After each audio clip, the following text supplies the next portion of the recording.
Hello, আমি আবার আসলাম আপনাদেরকে আমার কিছু কথা শেয়ার করার ছিল।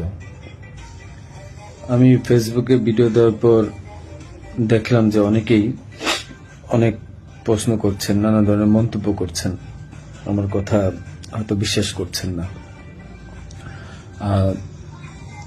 অনেকের একটা প্রশ্ন ছিল যে আসলে আমি দেশে আছি বা আসলে দুবাই যাইনি।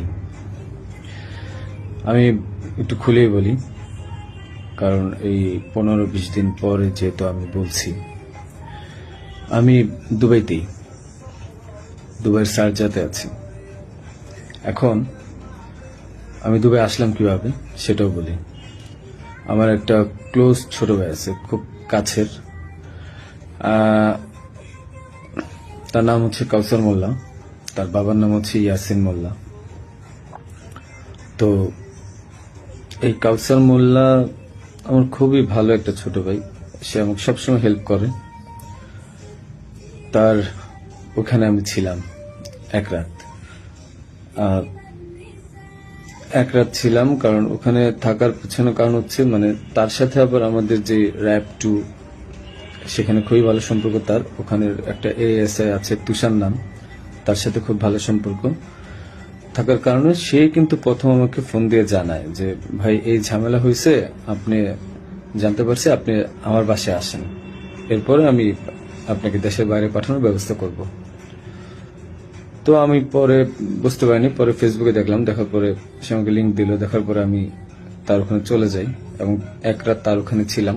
তার বাবা ইয়াসিন মোল্লা মোটামুটি পাওয়ারফুল লোক, আর টাকা পয়সা আছে অনেক। তো এই কাউসার যেহেতু র্যাবের সোর্স হিসেবে কাজ করে, তো সে আমাকে হেল্প করছে, অনেক হেল্প করছে, আমি ওখান থেকে চলে আসতে পারছি। আর এই কাউসারই কিন্তু আমাকে হাদির সাথে পরিচয় করে দিছিল। আমার কাজের জন্য কাউসার মোল্লা আমাকে হাদির সাথে পরিচয় করায় দেয়। আমি তার নামটা কেন বললাম, কারণ আমার তাকে সন্দেহ হয়েছে। সে আমাকে দেশ থেকে করছে, সেভ করছে, সবকিছু করছে। যেহেতু কাজটা আমি করি নাই, সে জানতো যে আমি কখন হাদির কাছে যাই, কি করি না করি, সবই জানতো। কারণ আমার কাজের জন্য আমি যাচ্ছিলাম, সে জানতো। যেহেতু সে আমাকে পরিচয় করেছে, তাকে আমি, সে নিজেকে এখন ওই নাহিদ সার্জিস, তারপর আপনার হাদি, এদের খুব ক্লোজ আমাকে বলছিল। সেই বিদায় আমি তাকে বারবার বলছিলাম যে আমাকে তাহলে একটু পরিচয় করায় দেন আমার কাজটার জন্য, আমার কাজটা তো এখন দরকার, কারণ আমার প্রতিষ্ঠানে কোনো কাজ নেই। তো সে আমাকে পরিচয় করায় দেয়, কিন্তু যখন সে, আমি জানি না, ওখান থেকে চলে আসার পর, বিদায় নিয়ে চলে আসার পর হাদি গুলি খাইছে এবং সে আমাকে আশ্রয় দিছে এবং সে আমাকে সেফ এক্সিট করে দিছে, আর সে র্যাবের সোর্স হিসেবে কাজ করছে। যখন এগুলো আমি মিলাইলাম, তখন আমার কাছে মনে হলো যে সে অনেক কিছু জানে। তাই আমি তার কথাই বললাম যে আপনারা একটু, আমি বাংলাদেশের পুলিশ প্রশাসনকে বলবো যে আপনারা একটু কাউসার মোল্লা আর তার বাবা ইয়াসিন মোল্লা, এই দুজনকে একটু জিজ্ঞাসাবাদ করবেন যে আসলে মূল ঘটনা কোথায়, আমাকে কেন, আমার মনে হচ্ছে তারা আমাকে ফাঁসাইছে। তো এটা গেল। তাদের সাথে জড়িত র্যাবের সোর্স হিসেবে সে কাজ করে, তাদের সাথে জড়িত র্যাব 2 এর তুষার নামে একজন এসআই আছে, আপনার তাকেও জিজ্ঞাসাবাদ করবেন। এখন আমি আরেকটা কথায় আসি। আপনারা বলছেন যে আমি কেন দেশ ছেড়ে চলে গেলাম। আরে ভাই, আমি তো মানুষ, আমি ব্যবসা করে খাওয়া ছেলে। দিন শেষে দেখা যাবে যে আমি দেশে থাকবো, আপনারা আমাকে মব করবেন। তো যেহেতু মবের যুগ চলতেছে এখন, 5ই আগস্টের পর থেকে আপনারা মবের একটা যুগ নিয়ে আসছেন, তো আমি কিভাবে মানে দেশ না ছেড়ে আসি? আর আমাকে তো কালচারই বলছে যে আপনি দেশ ছেড়ে চলে যান, আপনি দেশে থাকলে অনেক ঝামেলা হবে। তো আমি দেশ ছেড়ে চলে আসছি। পরবর্তী জানতে পারছি এই কাউসার র্যাবের সবার সাথে ঘুরে ঘুরে মানে মোটামুটি র্যাবকে ব্যস্ত রাখছে এবং আমার ফ্যামিলিকে সেই মোটামুটি ইনফরমেশন গুলো দিচ্ছে। তো আমি বারবার বলছি যে আপনারা কাউসারকে ধরেন। আমি শিওর এ আমাকে ফাঁসানোর পিছনে অনেক বড় হাত আছে এবং সে জানে যে কাজ কাদের। যেহেতু তার ব্যাকগ্রাউন্ড, আমার ছোট ভাই ভালো সম্পর্ক ছিল, তার ব্যাকগ্রাউন্ড কিন্তু ভালো ছিল না। একটা ভিডিও আমি শেয়ার করব, সে কিছুক্ষণ পরে আহ, তার তো আর্মস ছিল, এই ভিডিওটা আমি শেয়ার করব। এটা আহ, আমাকে একজন পাঠাইছে। ওকে, আচ্ছা, এখন আরেকটা প্রশ্ন আপনাদের উত্তর দিই। আমি প্রশ্নগুলো নোট করছি, একটু একটা মিনিট।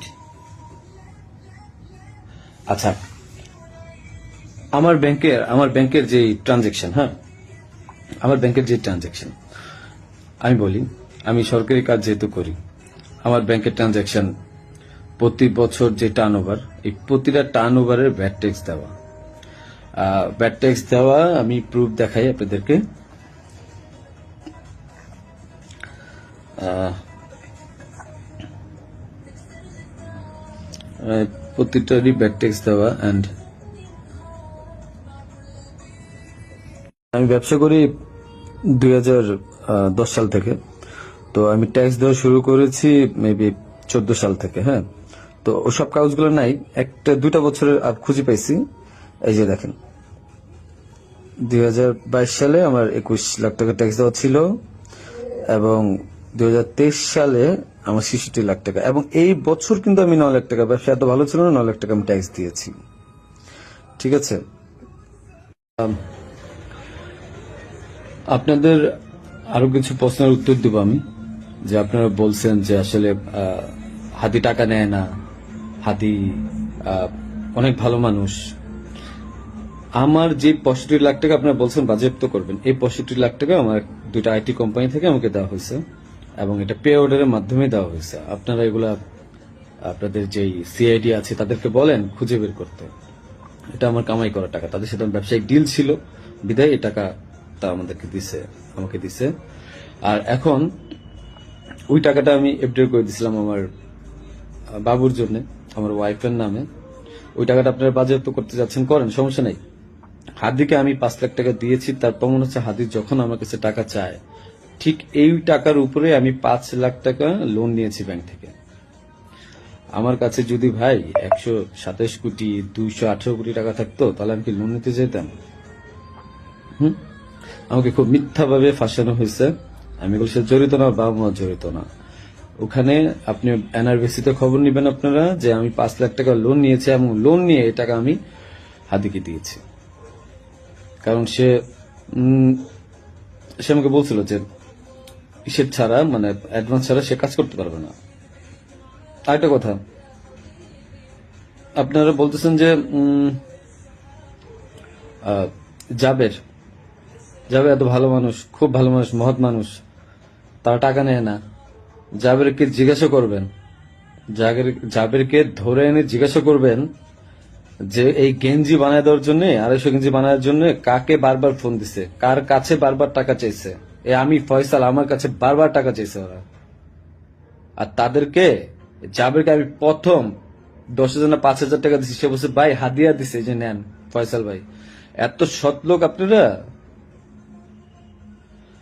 আমাকে যে মিথ্যায় ফাঁসাচ্ছেন, আমি গেছি ভাই কাজের জন্য, বানায় দিচ্ছেন খুনি। আর আপনারা বলতেছেন যে তোমার বাবা মা বলছে, তোমার মা বলছে, তোমার বোন বলছে, তোমার বউ বলছে, তোমার উমুক এক মাইয়ারা বানায় দিলেন আমার বান্ধবী, যে উমুকে বলছে, যে সবাই বলছে যে তুমি এগুলোর সাথে জড়িত। হ্যাঁ, আমি পাগল তো, যে আমি মানুষ মার্ডার করে আমি আমার বাসায় যাব, আমি মানুষ মার্ডার করে আমি আমার বাসায় যাব, যেন 14 গোষ্ঠী ধরতে পারে। মানে আমি এত বড় বোকা, এত বড় পাগল? হ্যাঁ, মানে এটা তো মানুষের কমন সেন্স। আমি কেন বাসায় যাব?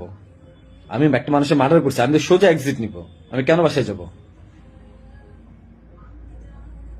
তারপর এই যে আপনারা বলতেছেন যে আমার আমার মা বলছে, বাবা বলছে। আরে ভাই, আমি জেলখানায় খবর নিছি তাদের ওখানে যাওয়ার পর।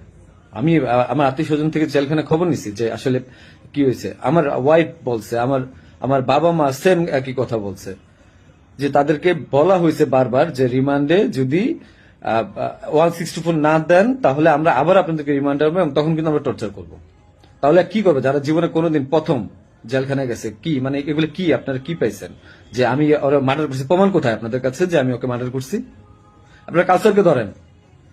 সে আমাকে কেন সেফ এক্সিটের ব্যবস্থা করে দিচ্ছে? সে কেন বারবার আমাকে হেল্প করছে? কেন আমার সাথে হাতের সাথে পরিচয় করে দিচ্ছে? He knows everything. তারপরে যে ব্যাড ট্যাক্স টাকা, একটা প্রমাণ দেখেন তো কোথা থেকে টাকা ঢুকছে। আর ভাই আমার কামানো 65 লাখ টাকা আপনার বাজেয়াপ্ত করে দিচ্ছেন। কেউ আমাকে টাকা দিছে? আমি ব্যবসা করে খাওয়াচ্ছিল। আপনারা বারবার আমি বলতেছি আপনাদেরকে যে এখানের সাথে আমি জড়িত না, একটা পর একটা মিথ্যা ব্লেম দিচ্ছেন, যে কমেন্টের পর কমেন্ট গালাগালি করতেছেন, যা মন চাই করতেছেন। আর ভাই আপনাদের বাপ মারে ধরলো তো আপনার বাপ মা কি বলবে? হ্যাঁ,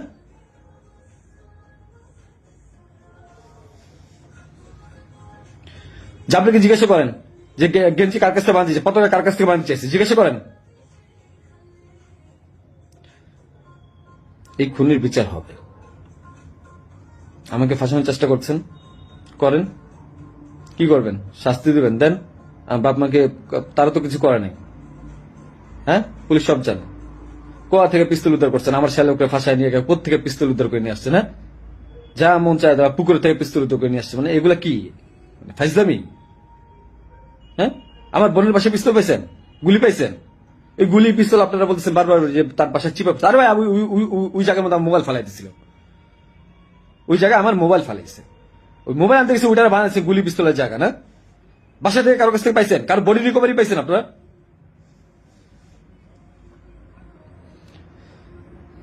আপনি এদেরকে ধরেন,